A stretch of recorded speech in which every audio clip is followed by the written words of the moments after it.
कहाँ पे बच्चे चाहते हैं थोड़ा सा जो एकदम रूरल एरिया हैं जिसमें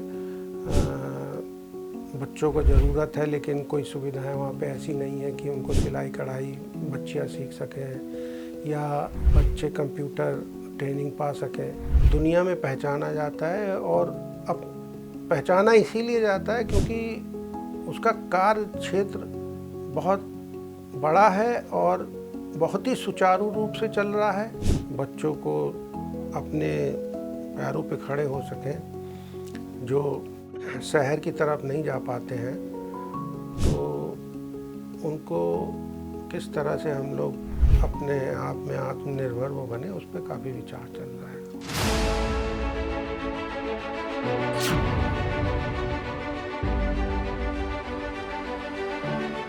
नमस्कार, मैं हूं स्वप्निल वर्मा और आप सभी देख रहे हैं एकल भारत। आज के इस विशेष साक्षात्कार में हमारे खास मेहमान हैं अनिल बंसल जी, जो कि जोनल हेड है P4 के। सर, पहले तो आपका एकल भारत में बहुत बहुत स्वागत है। सर, P4 का जैसे मैंने जिक्र किया, मैं तो जानता हूं कि आखिर P4 क्या है, लेकिन जो दर्शक इस इंटरव्यू को देख रहे हैं, आखिर P4 क्या है उसको विस्तार से बताइए। P4 इसको एकल अभियान ने पूरे देश में कुछ क्षेत्र वाइज इसको बांटा हुआ है। करीब 10-11 प्रभाग हैं। तो प्रभाग को हम P से डिनोट करते हैं। हाँ। तो उसका P4 का जिम्मेदारी मुझे नहीं अभी ग्राम उत्थान में दी गई है, कल ग्राम उत्थान में। तो इसमें करीब 46 उत्तर प्रदेश के ज़िले आते हैं। पूरा आपका गोरखपुर से लेके सोनभद्र तक, बनारस, प्रयागराज, मिर्ज़ापुर, सोनभद्र, लखनऊ, सीतापुर, हरदोई, तो काफ़ी बड़ा क्षेत्र हो जाता है। उसमें P4 में हमारे जो कंप्यूटर सेंटर चल रहे हैं, हमारे सिलाई कढ़ाई केंद्र ग्राम उत्थान में चल रहे हैं, उनकी सुचारू रूप से चलें, उनको देखना, उनके जानकारी रखना और अच्छा क्या हो सकता है, और हम कहाँ पे सेंटर नहीं है, कहाँ पे ज़रूरत है और हम सेंटर उसको कहाँ और डेवलप कर सकते हैं, कहाँ पे बच्चे चाहते हैं थोड़ा सा जो एकदम रूरल एरिया हैं जिसमें बच्चों को ज़रूरत है लेकिन कोई सुविधाएं वहाँ पे ऐसी नहीं है कि उनको सिलाई कढ़ाई बच्चियाँ सीख सकें या बच्चे कंप्यूटर ट्रेनिंग पा सकें। तो उसके लिए एकल ग्रामोत्थान कार्य करता रहता है। तो उसमें मुझे भी थोड़ा सा कार्य करने का नया अवसर मिला है। इससे पहले मैं दूसरा दायित्व था। यानी कि सर, आपका पूरा जो कार्य है वो प्रबंधन का है एकल ग्राम उत्थान की नई जिम्मेदारी में। आपने बताया कि उत्तर प्रदेश के कई सारे ज़िले इसके अंतर्गत आते हैं। तो जब आप वहाँ पर गए, आपने उन बच्चों में या उन युवाओं में कौन कौन सी ऐसी दिक्कतें, कौन कौन सी उनको समस्याएं आपको दिखी, जिसके बाद आप लोगों ने निर्णय लिया कि इस तरीके से हमें यहाँ पर कंप्यूटर लैब खोलनी है, यहाँ पर विद्यालय खोलने हैं? कौन सी वो प्रॉब्लम्स थी, कौन सी वो समस्याएं थी? हाँ, उन क्षेत्रों में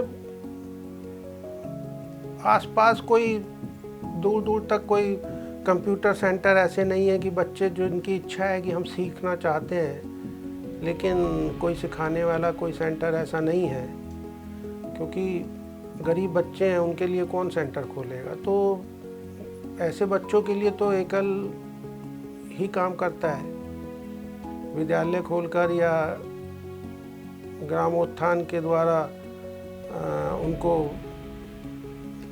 कंप्यूटर सिखाने का कार्य हो गया, सिलाई कढ़ाई का बच्चियों के लिए हो गया। तो ऐसे क्षेत्रों में एकल ग्रामोत्थान ने अपने ये सेंटर शुरू किए हैं। और उसमें भी जहाँ पे हम नहीं कर सकते या जो बच्चे नहीं आ सकते, उनके लिए कंप्यूटराइज बसें तैयार की गई। उसमें कंप्यूटर बसों में लगे हुए हैं, EOW यानी कि एकल ऑन व्हील्स। एकल ऑन व्हील।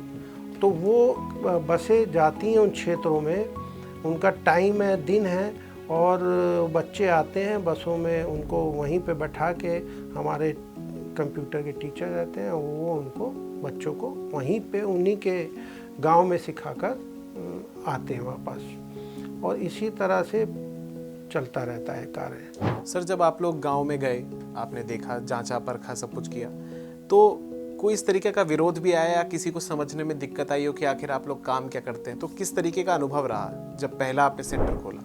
नहीं, बहुत अच्छा अनुभव। इसको तो विरोध के बारे में तो कोई सोचता ही नहीं है, सब इसकी प्रशंसा करते हैं, और बड़े उनके अंदर बड़ी एक लालसा होती है कि हाँ हमारे बच्चे सीखें, और बच्चों के अंदर भी लालसा होती है कि हमें कोई इतना कोई सिखाने आया है या हमें इतनी सुविधा दे रहा है, तो बड़ा खुश होते हैं वो।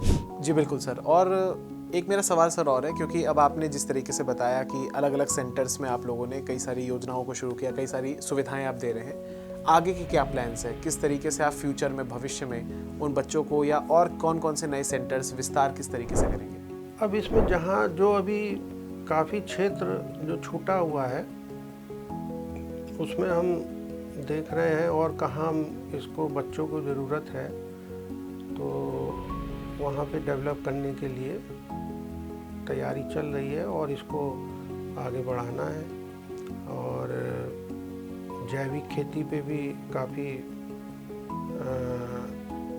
उस पे भी काफ़ी कार्य चल रहा है, और गोपालन पे भी चल रहा है कार्य। तो किस तरह से लोगों को आत्मनिर्भर बनाया जा सके और किस तरह से बच्चों को अपने पैरों पे खड़े हो सकें, जो शहर की तरफ नहीं जा पाते हैं, तो उनको किस तरह से हम लोग अपने आप में आत्मनिर्भर वो बने, उस पर काफ़ी विचार चल रहा है और कार्य हो भी रहा है। सर, अंत में मैं आपसे यही प्रश्न पूछना चाहता हूँ कि कोई भी कार्य जब हम करते हैं तो उसमें मोटिवेशन बहुत ज़रूरी होती है, सकारात्मकता बहुत ज़रूरी होती है। तो किस तरीके से आप हमारे दर्शकों को, जो एकल अभियान का ये वीडियो देख रहे हैं एकल भारत पर, किस तरीके से आप उनको प्रेरित करेंगे कि वो भी एकल भारत, एकल अभियान के साथ जुड़े?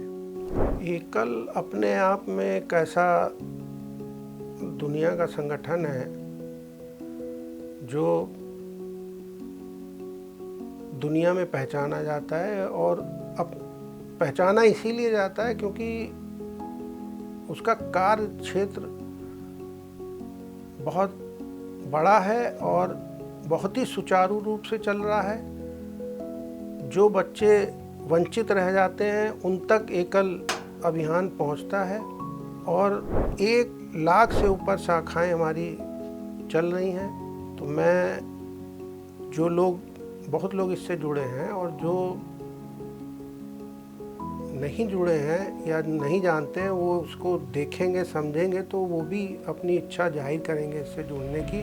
मैं अपने आप को बड़ा सौभाग्यशाली समझता हूँ कि मुझे एकल में जोड़ने का मौका आज से 6 साल पहले मिला, और मैं उसके बाद इसमें रचता बचता एकदम इसमें रच बस गया एकदम से। मतलब मुझे इतना अच्छा लगता है, और जो भी इसमें एकल में कार्य करता है वो एकल का हो जाता है। बिल्कुल। और एकल वाकई दुनिया का सबसे